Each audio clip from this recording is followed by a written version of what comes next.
El término disnea es un vocablo de origen griego-latino que significa mal respira.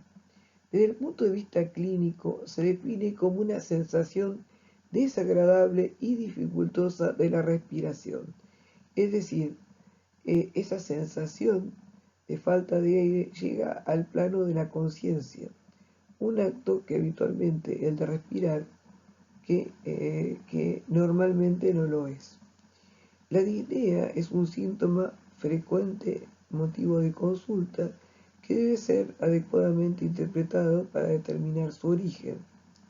El paciente lo expresa, como dijimos anteriormente, con falta de aire, sensación de fatiga, asfixia, ahogo,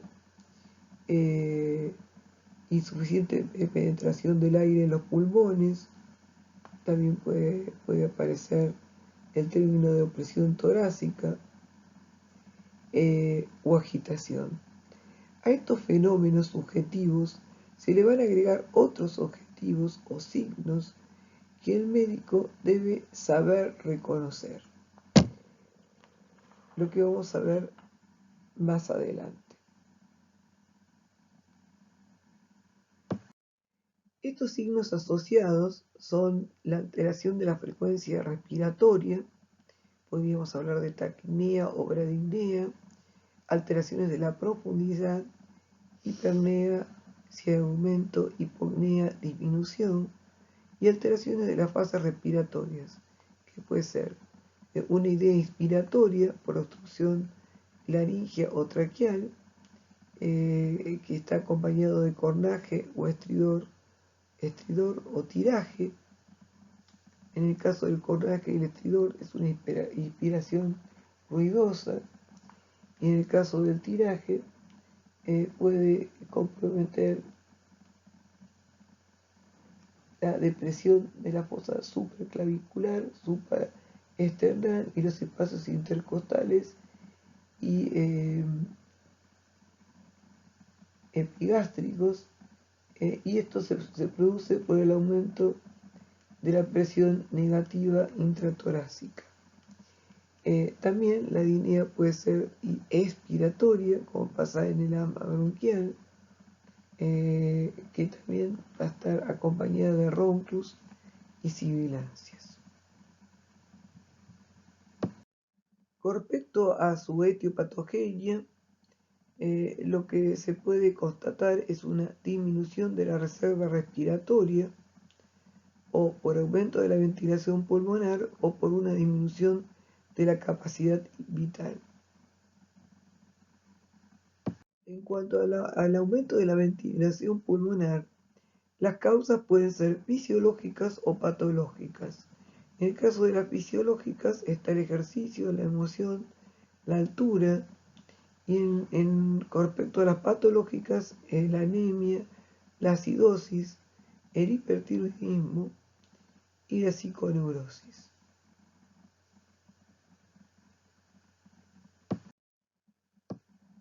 Bueno, aquí en este cuadro lo que vamos a ver son las causas de disminución de la capacidad vital, aquellas que son primarias y aquellas que son secundarias.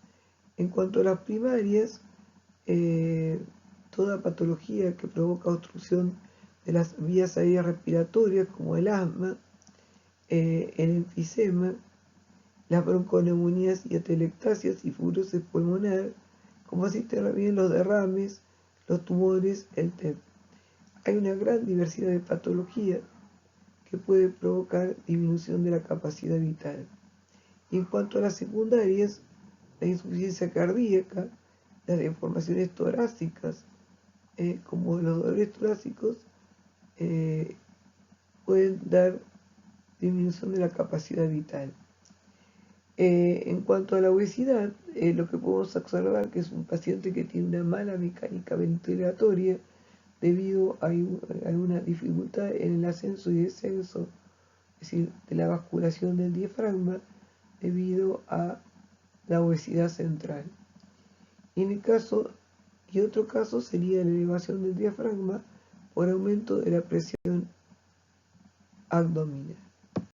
Como vemos en este cuadro, las causas de disnea son diversas. Entre ellas vemos las respiratorias, cardiovasculares, por distensión abdominal, metabólicas o neurológicas. Cada una de ellas va a producirse la disnea por diversos mecanismos. Por ejemplo, en las enfermedades del corazón, la disnea puede atribuirse a causas diversas, como la disminución de la compliance secundaria a la estesis pulmonar, al aumento de la resistencia al flujo aéreo, por el edema de la mucosa bronquial, lo que antes se consideraba como asma cardíaco en los viejos libros, a la hipertensión en la aurícula derecha y la vena cava, a la hipoxia y a la caída de la tensión arterial en el callado aórtico y en el seno carotidio.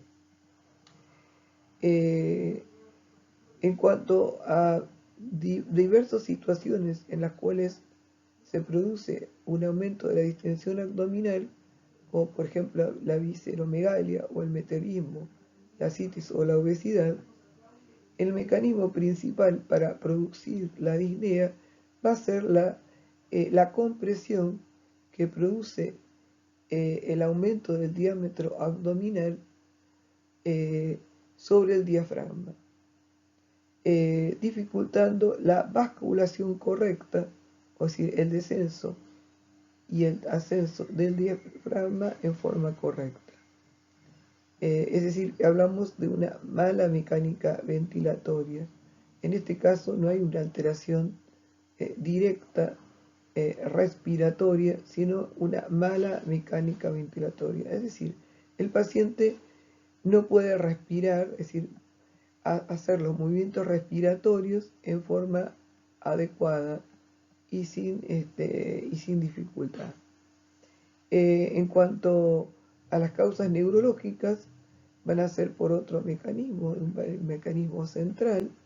Es descrita la respiración de Cheyne-Stokes, en los cuales los pacientes tienen periodos de taquipnea y hipernea con otros periodos de apnea, con un patrón muy característico que el que lo observa piensa que el paciente ha tenido un paro respiratorio, porque empieza con respiraciones rápidas y profundas, que luego gradualmente van enlenteciéndose hasta entrar en apnea.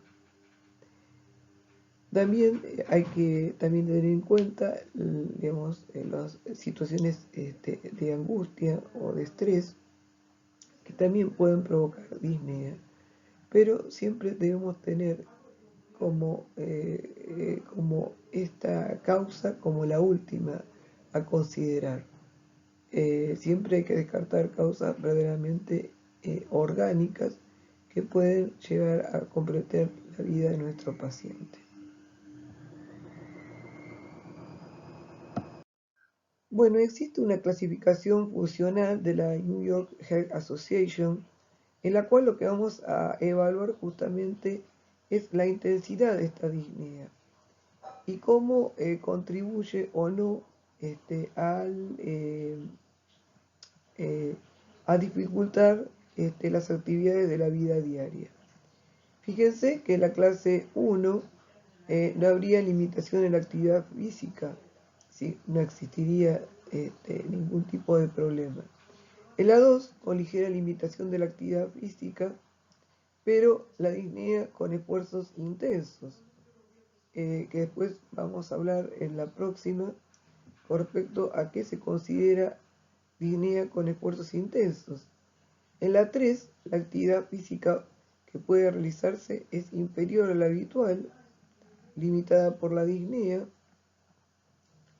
Y la cuarta, cuando estamos hablando directamente de una disnea de reposo, en la cual el paciente es incapaz de hacer actividad física. Es importante clasificar la disnea, ni bien tengamos un paciente con esta sintomatología, porque tiene tanto un valor pronóstico y como también sirve para seguir la evolución y el tratamiento del paciente. Por ejemplo, si tenemos un paciente que nos ingresa con una neumonía clase funcional 4, es decir, una disnea de reposo, y con el tratamiento instaurado, oxígeno, nebulizaciones, antibióticos, el paciente evoluciona de 4 a 3, luego a 2, nos está hablando de un buen pronóstico. Por lo tanto, el poder evaluar la clase funcional es muy importante a la hora de evaluar, valga la redundancia, la disnea. Entonces, en estos casos, la clasificación funcional es muy importante. Pero cuando hablamos de clase funcional 1, ¿a qué se refiere con esfuerzos mayores? Los esfuerzos mayores son aquellos esfuerzos que hace el paciente que antes no le molestaban. Por ejemplo, hacer actividad física, por ejemplo, un runner, una persona que habitualmente corre para entrenarse y que ahora le falta el aire, o personas que hacen trabajos rudos, como por ejemplo obreros en la construcción, o en la actividad de cargar y descargar bultos o pesos importantes, y por lo cual el paciente antes esa actividad no le molestaba y ahora sí. En el caso de la clase funcional 2, cuando hablamos de esfuerzos moderados cotidianos, puede ser subir un piso de escalera, caminar, también apurarse, qué sé yo, a tomar un colectivo, que antes eso no le generaba disnea. Y en el caso de la clase funcional 3, cuando hablamos de esfuerzos ligeros, esto realmente es mucho más claro, ¿no?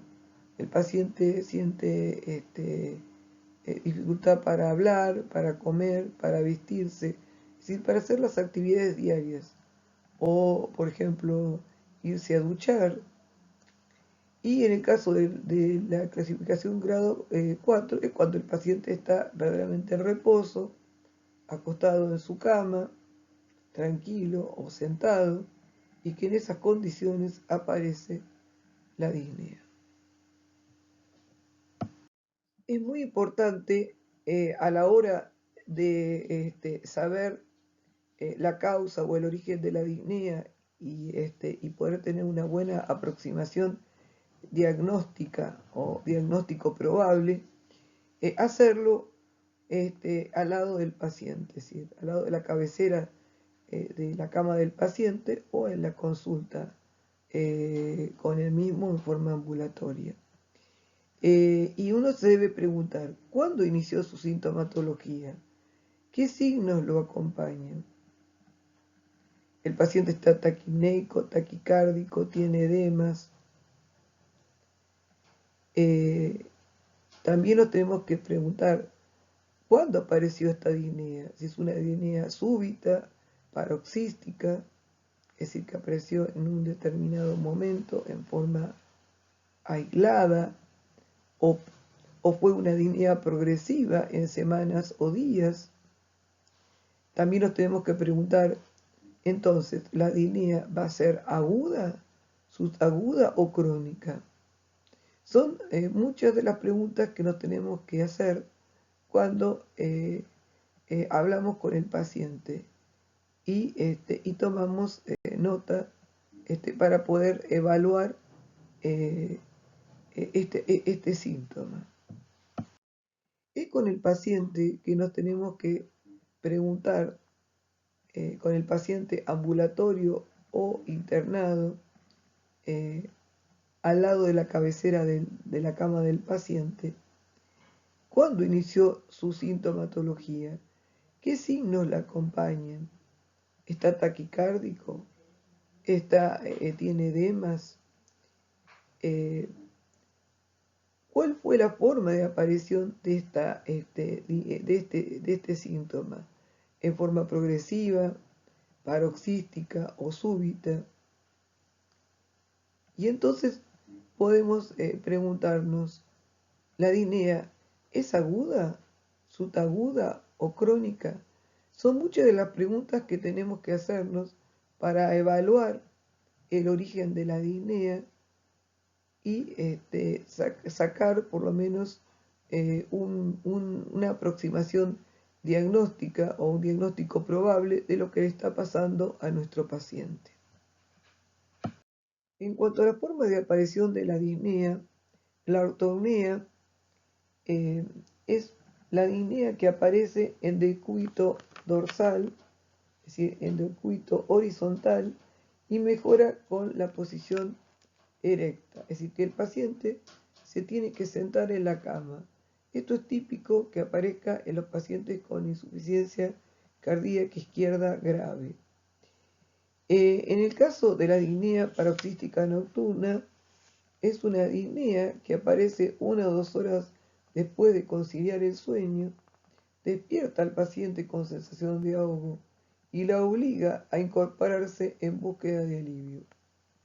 En la insuficiencia cardíaca se le atribuye justamente a la reabsorción de los edemas y al consecuente aumento del retorno venoso al corazón.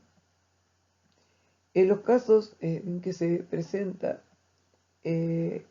inmediatamente después de acostarse, debe atribuirse a los cambios de la presión intratorácica, a la elevación del diafragma y al aumento de la presión en la aurícula derecha, con mayor rendimiento ventricular, que ocurre con el decúbito.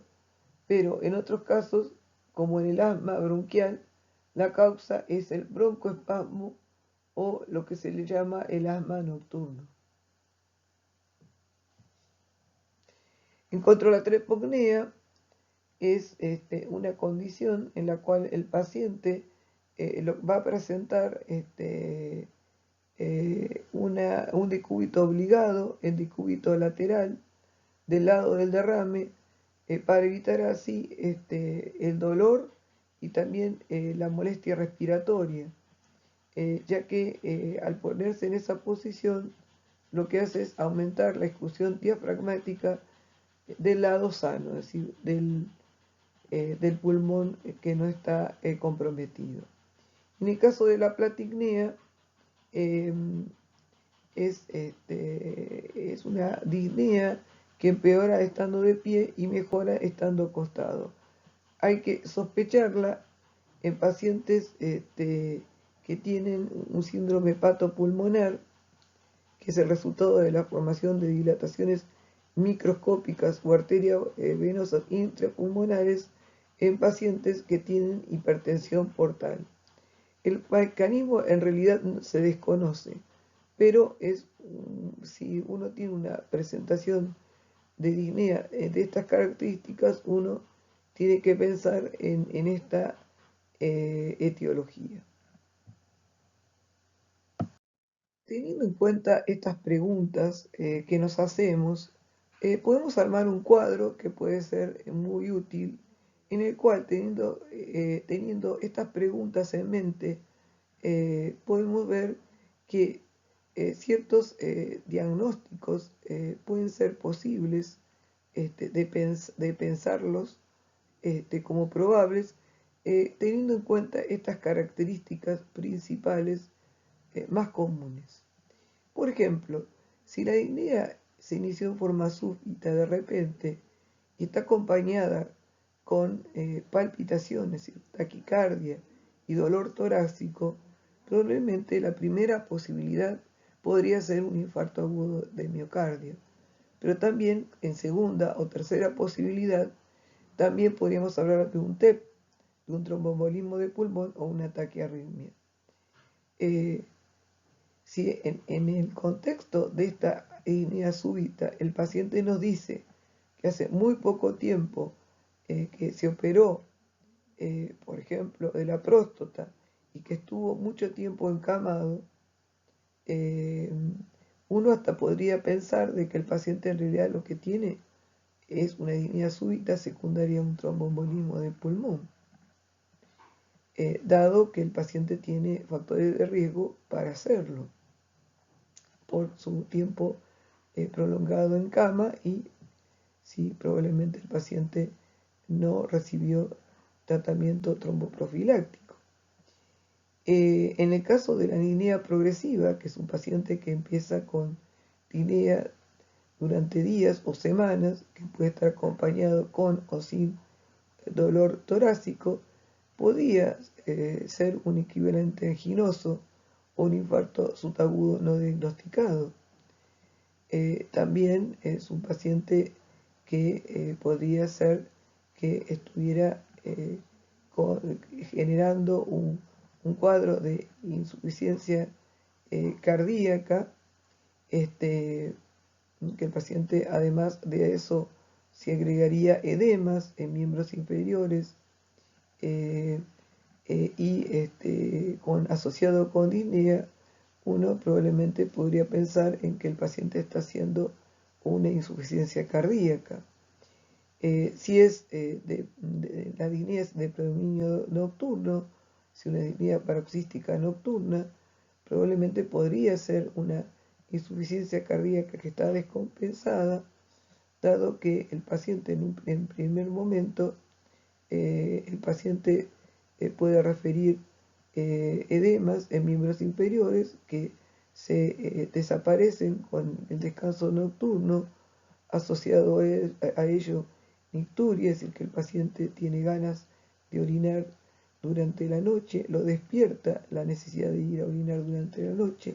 Eso me hace pensar en retención de hidrosalina y que el paciente se despierta en el medio de la noche con esta falta de aire. Uno puede pensar perfectamente que el paciente tiene una insuficiencia cardíaca que está descompensada. Y la insuficiencia cardíaca puede ser secundaria a diversas patologías cardiovasculares, como por ejemplo la valvulopatía avanzada no diagnosticada, por ejemplo una estenosis aórtica severa. Y cuando la disnea es ocasional o subjetiva y acompañada de angustia, ansiedad, que se dé espontáneamente o conteniendo al paciente o simplemente dándole algún tipo de ansiolítico, uno podría pensar en una crisis de ansiedad. Pero fíjense que también hablamos de una taquiarritmia no diagnosticada como segunda posibilidad. Yo le diría que cuando el paciente se presenta con esta sintomatología inesperada, yo pondría como primer diagnóstico es una taquiarritmia no diagnosticada y luego pensar en una crisis de ansiedad. Porque también el paciente puede tener una crisis de ansiedad, una crisis de angustia. El paciente está muy mal porque perdió a su hijo en un accidente y eso generar o disparar una taquiarritmia. Y el paciente no saber que la tiene, una taquiarritmia paroxística. Entonces, un diagnóstico tampoco excluye el otro, pueden darse los dos al mismo tiempo o uno gatillar o desencadenar el otro. A título simplemente de una cuestión pedagógica, uno hace esta división pero tengan en cuenta siempre que el paciente no está encajenado en un determinado diagnóstico. Puede presentar uno o dos o tres diagnósticos al mismo tiempo. Por ejemplo, un paciente puede tener disnea secundaria a una insuficiencia respiratoria por una neumonía, pero a su vez el paciente puede también tener una falla de bomba izquierda desencadenada por la hipoxia provocada por el cuadro neumónico. En este caso, la disnea estaría provocada, habría dos razones por las cuales el paciente podría tener disnea. Bueno, y por último, teniendo en cuenta la clasificación de las disneas en aguda, subaguda y crónica, vamos a tener diferentes etiologías que van desde la mental, es decir, de la psicológica o psiquiátrica, la respiratoria, la cardiovascular y la metabólica. Fíjense que los grandes diagnósticos o etiologías pasan, en el caso de respiratoria, por el TEP, el neumotórax, la isquemia aguda o disfunción o ruptura del músculo papilar, las insuficiencias cardíacas congestivas y la acidosis, por ejemplo, como ya hemos explicado, la cetoacidosis diabética. Y en el caso de la SUT aguda, bueno, podemos ir por un amplio espectro, puede ser la exacerbación del EPOC, las anginas de pecho, pueden ser los taponamientos pericárdicos, en el caso de la anemia de reciente instalación, por ejemplo, una hemorragia digestiva alta. Y en el caso de las crónicas, bueno, hay R cuadrado en rojo, el EPOC, el asma y también la insuficiencia cardíaca congestiva como causales más frecuentes de disnea crónica. Cuando hablamos de disnea crónica pueden ser días, semanas, meses. Así que bueno, espero que les haya servido este pantallazo sobre disnea. Los temas se van a ir desarrollando tanto por diversos aparatos, como le explicó el doctor Javier Murúa. Así que esto simplemente es una aproximación muy, pero muy general sobre un signo y un síntoma que verdaderamente es muy importante en la medicina interna y que engloba e involucra a diversos aparatos y sistemas. Y como siempre les dejo un pensamiento, algo para reflexionar en la última diapo. Gracias.